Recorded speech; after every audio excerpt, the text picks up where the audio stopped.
And now for 4.3.13, construct algorithms using predefined subprograms, one-dimensional arrays, and or collections. So this is big. This is applying everything that we've covered here. So let's try to do one big program that actually includes both arrays and collections. And frankly, you're only probably going to be using ArrayList, but there will be opportunities and times where maybe arrays would be more appropriate. So we'll try to do both. And I think what we can do is go back to that idea of, oh, I already had the PSVM.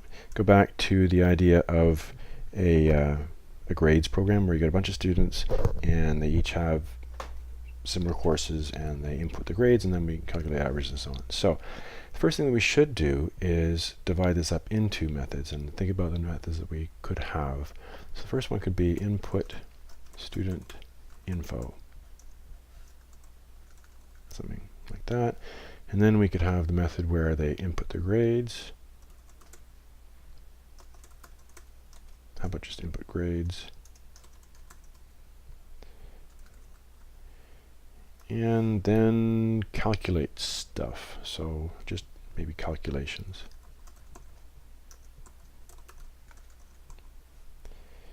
So next, let's get rid of some red squigglies by at least making the headers for each of these methods, and that is something that you should do. We call it creating method stubs, or at least some people do. Kind of an old school term, but it still makes sense, and it's definitely a strategy worth doing. So these will all be public, static, void to begin with, and maybe we'll change the return type, but public, yeah, static for sure, since they're being called from main. So there's the first one, and the easiest way maybe would be to copy, paste, paste, and then move those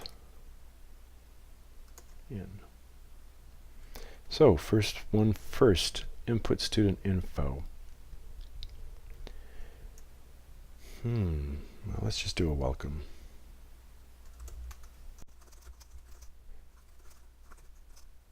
Have to be careful to get our space there on.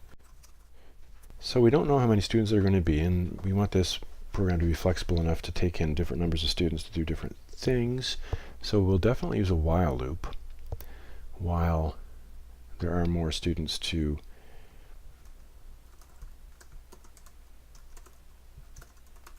input. We will ask for the next student. So that is a Boolean, which will be declared before the while loop. And it starts at true, so we can start the while loop. Well, how about, let's just keep it simple, just the student's name.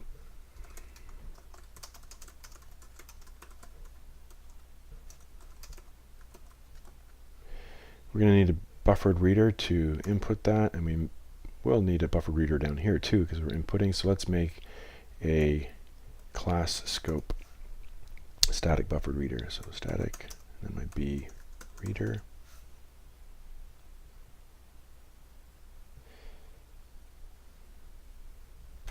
Everything's going to have to be static because we're using our main method, and our main method is static. So there's our B reader. So then the question is, where is this student's name going to go? Is it going to go into a container? Yes.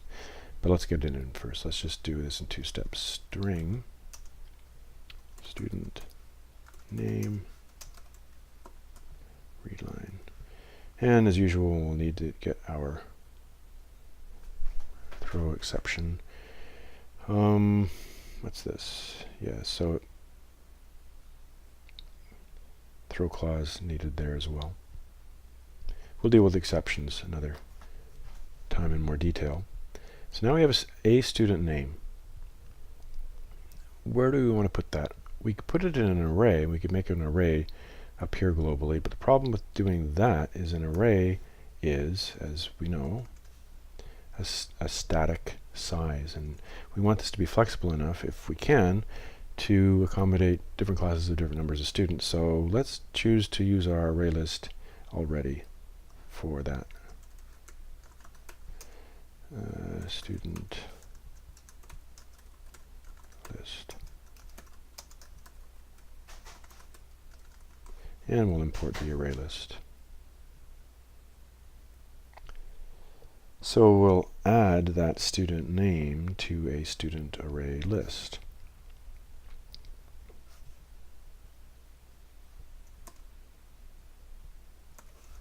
Add. We could have done it in one line, but I think it's maybe more clear what we're doing this way. Student array list has to be static. Yeah, okay. Static. And we could ask for more information, but let's not at this point.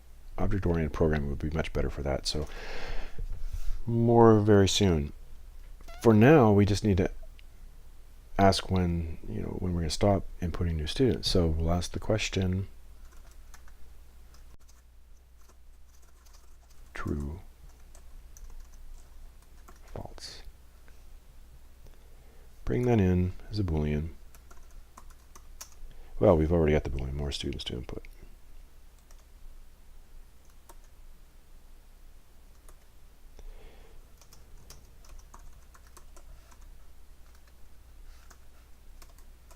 Like we've seen before. Brings in either true or false as they type it as a string. That string gets converted to a Boolean, which is this Boolean. So as soon as they type in false, this becomes false, and the while loop will stop because that's no longer true. That looks good.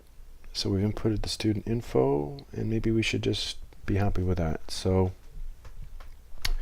except that we don't know how many courses there are. So why don't we just ask one question: how many courses are there? And in what order do you want to that could be good. What order do you want to input them? Yeah, let's do this. How many courses are there? That's going to be an int.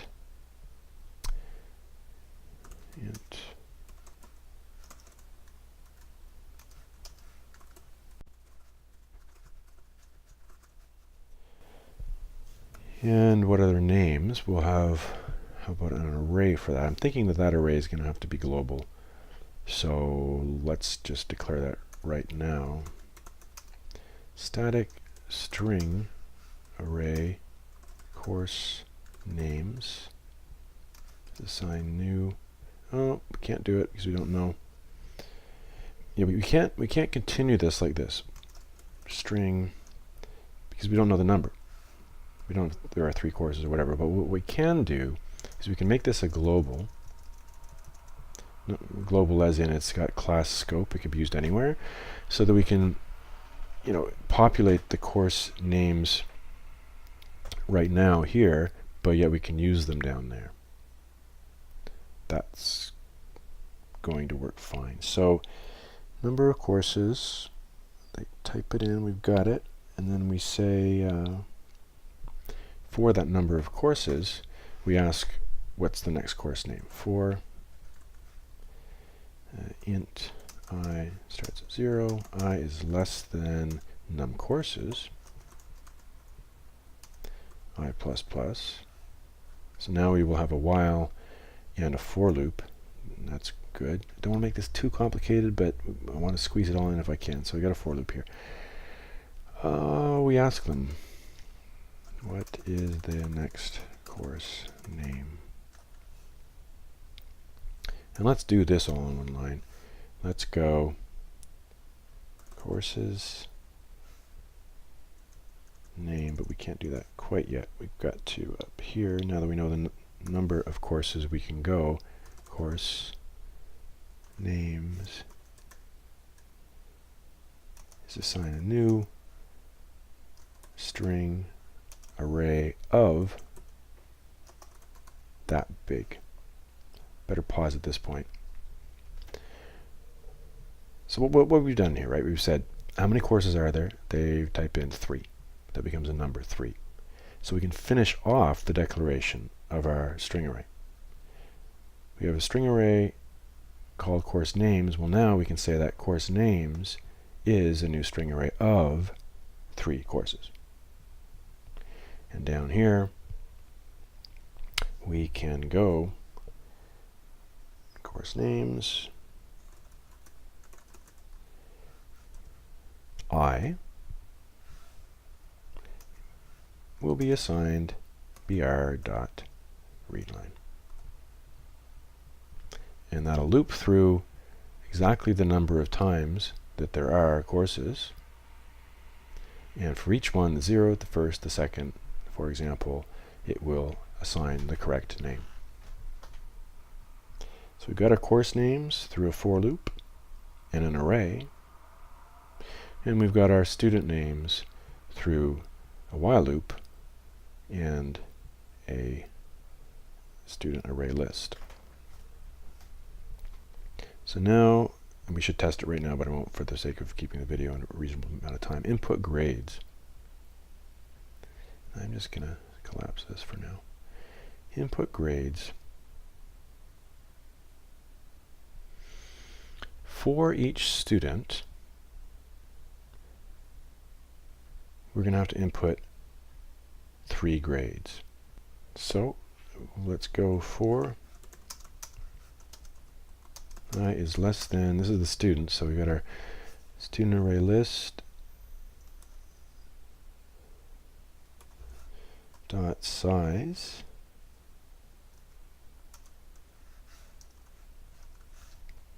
and for each student there are X number of courses, and we don't know what those are because we haven't run it yet, but now we can go for int. We can't use I because we've already got I declared within the same scope, so we'll go ik. 0, k is less than, then we go back to arrays for the course name, so it's the course names. Hope you don't get too confused with mixing arrays and array lists together, but it's all here for reference, and you can watch it again. Course names dot length for arrays, k plus plus. So for each one of the courses, we will get them to input, and we'll add up and get an average. So sout, what is this is going to get a little bit long, but plus, then get the student's name. So student array list dot get index is I. So that's the student's name, but we want to say like S. So Sally's or George's grade, go to another line, 4, now we'll get the course, so back to the array, where's his name?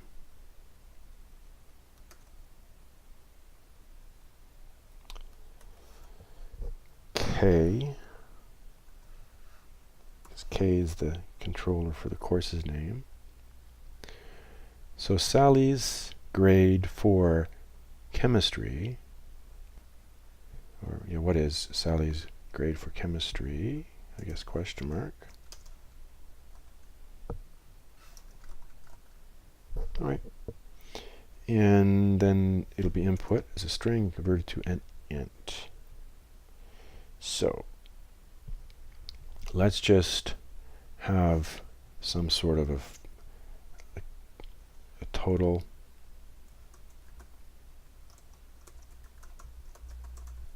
starts at 0, which is an int, and that int will go up by each grade input.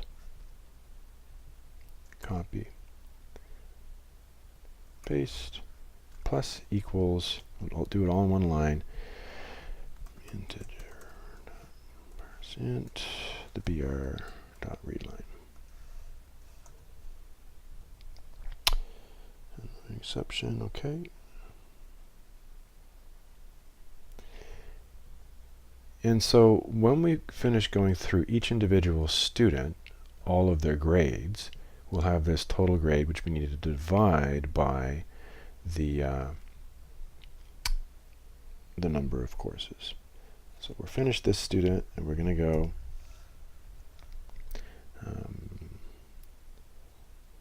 call it. This is probably going to have to be a double. So double student average is assigned the total divided by the number of courses. How do we get the number of courses? It's this.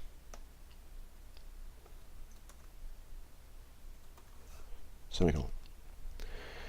The only thing that I thought of working through this at this point is that, okay, now what do we do with this? Because, you know, we've got our student array list, but we also need to have the grades with it. And this is where object-oriented programming will come in, but we're not there yet. So what we'll do is we'll make one more, might as well be an array list of the student average grade.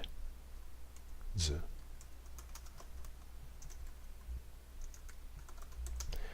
student grades, like it's overall grades, like a grade average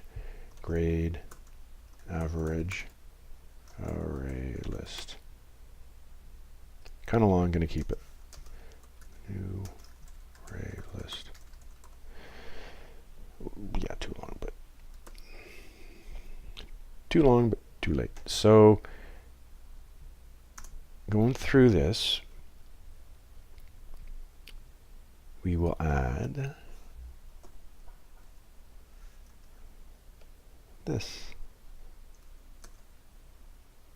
So what we're going to have, which object-oriented programming would do better, but what we are going to have will be a couple of array lists that will mirror each other. Let me just get rid of this. We'll have this student array list, and we'll have another array list, which, so one will be for the students, student names, and one will be their grades, whatever I called it, student average grade. Was that long name, wasn't it? Can I still paste that? Yeah, student averages, right? And so they'll be matched up. You know, the 0th will be with the 0th, and the 1st will be with the 1st, and so on and so on. We just have to be careful that we're not going to change anything, delete anything from either of them, because they have to remain mirrors of each other. So that's what we're doing, and it'll work. Calculations, we'll do 2 calculations. How about this? Sout the overall average grade students courses was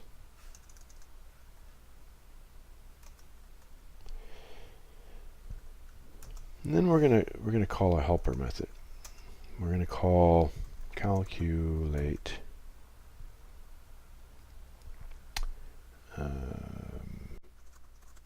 we could even send something. Let's send a 1. And the next thing we're going to do is sout the highest grade overall was achieved by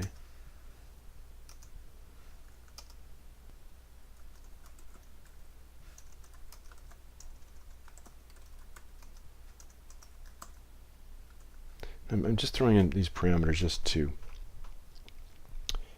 give you an idea of how we could do it. So now we have to go make these 2 other methods, and they're not void. This one's going to be for all grade int or double. You can return a double. It's called this. It takes in, looks like it's an int. call it int. I don't even know what I'm going to use this for, but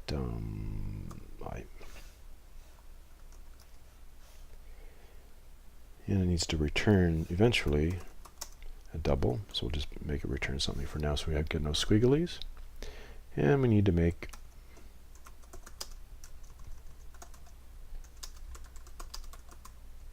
not void. This is also going to return. What's this going to return? Let's see, it's returning a string.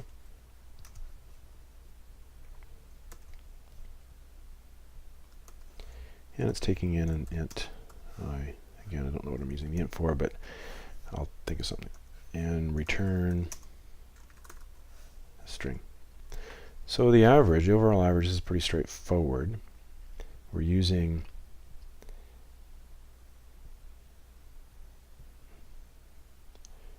this.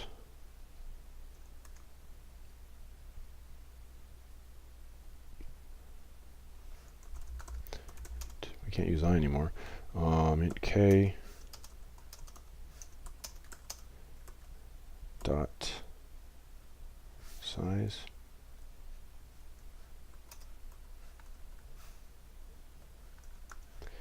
And we're going to need some sort of an accumulator. I'll call it an accumulator this time. A grade accumulator.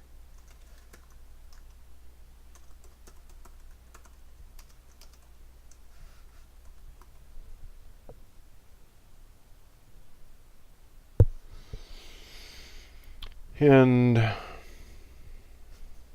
plus equals this dot get index k. And one thing that we will have to do is make sure that what is returned is seen as an int, and this will have to wait for another time, but that's the only thing so far that we haven't covered. But get returns an object. First time I said that word, and we need to convert that object into int to make sure that it's seen as an int. So once we've got all of that, then we divide by the size. We're getting the average of the averages, in case you've kind of lost me here, but the average of the averages. So let's just return all in one line. It's going to be the grade accumulator divided by the number of stuff in this. So it's actually that. And that'll do it, except that we haven't used our parameter. So I've thought of something. What this will be is the scale factor. We're going to do the following comment.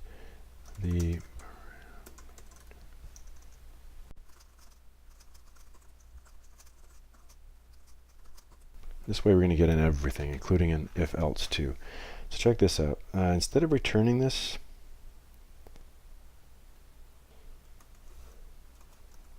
so we'll return that later, so just don't worry about the red squiggly for now. Well, let's just go to the bottom and return grade accumulator. But what we're going to do before we return it, maybe if this I, so let's not call it I, scale, yeah, just call it scale.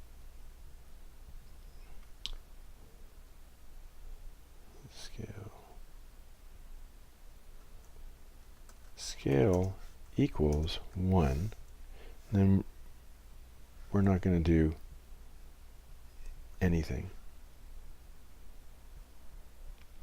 Grade accumulator maybe equals grade accumulator. Else if scale is greater than 1.5. Have you seen this yet? Or scale is less than 0.5.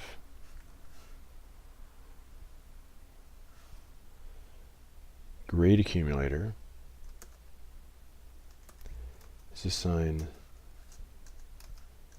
a flag value of -999. So if we return a -999, we're going to know that, oh, the scale factor was wrong. You're going to have to do it again.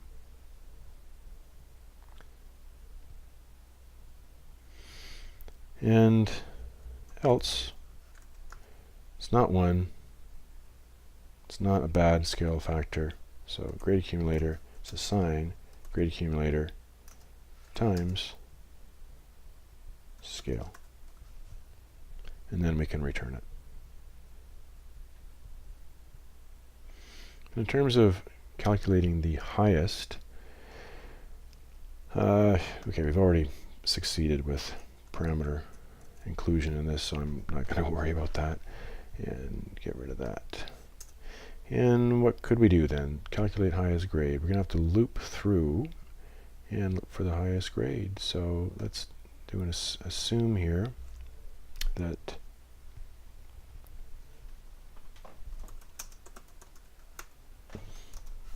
zero, and we're going to loop through.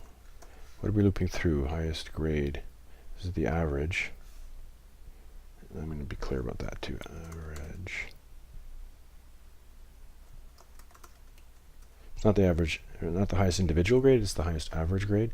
So 4. And where are the grades being held?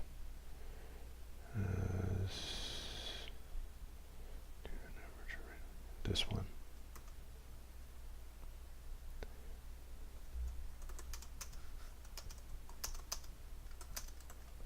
What's that size? Yeah.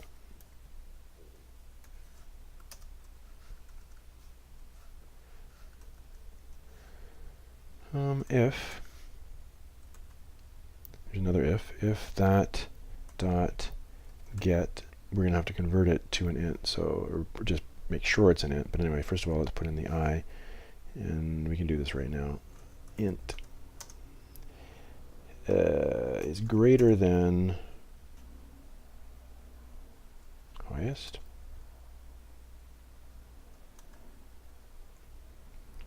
Then highest becomes this.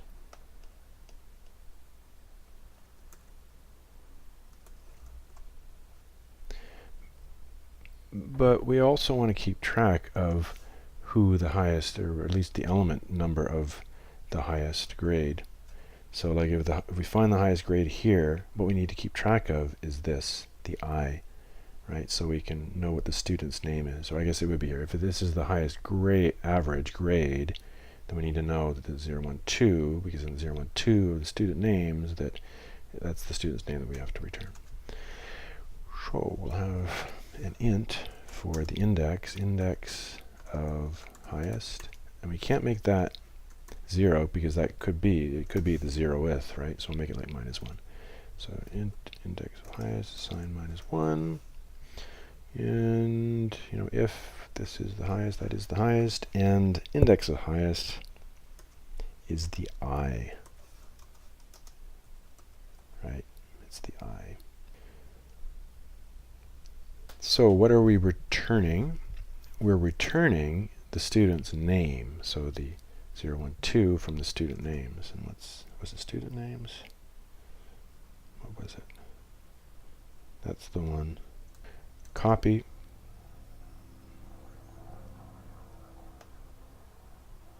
There we go.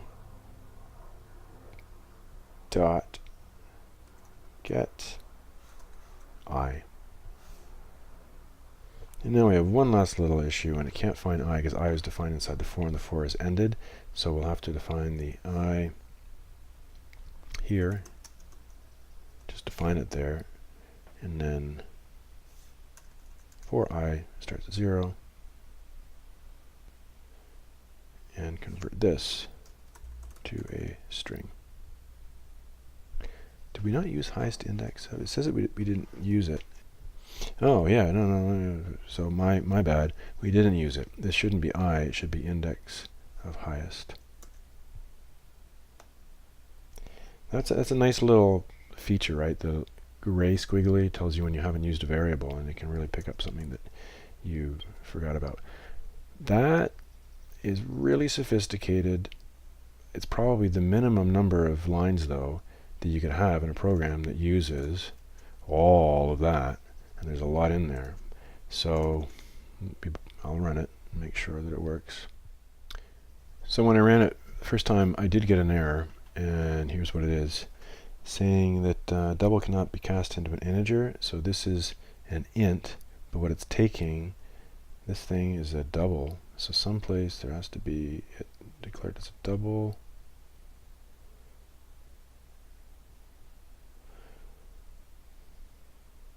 There. Alright, so it is. Student averages are all being treated as doubles, so fair enough. We'll go down here, and this will have to be a double. I think that might be all. Better make that a double too. Will that do it?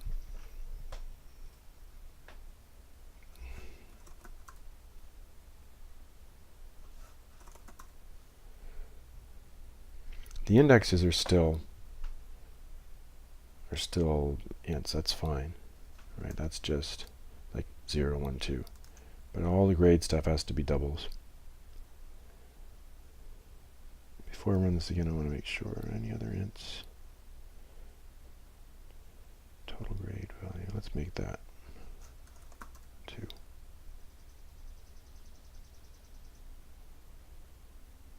That's all.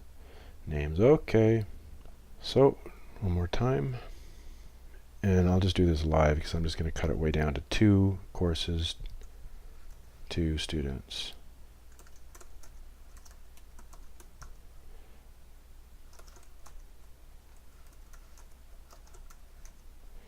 And I'll just do all grades the same except for one a little bit higher. 90. Oh, did I do something wrong? 90. 98. Okay, the overall grade average for all sorts of courses is 87. It's kind of hard to tell, but that sounds like it's right. And the highest overall grade was achieved by Sue, but we don't know what it was for. And it was for, well, extensibility. Here's the word that we'll end on for this whole topic 4. Extensibility is the to-do list. And so one of the to-dos that we're not going to do right now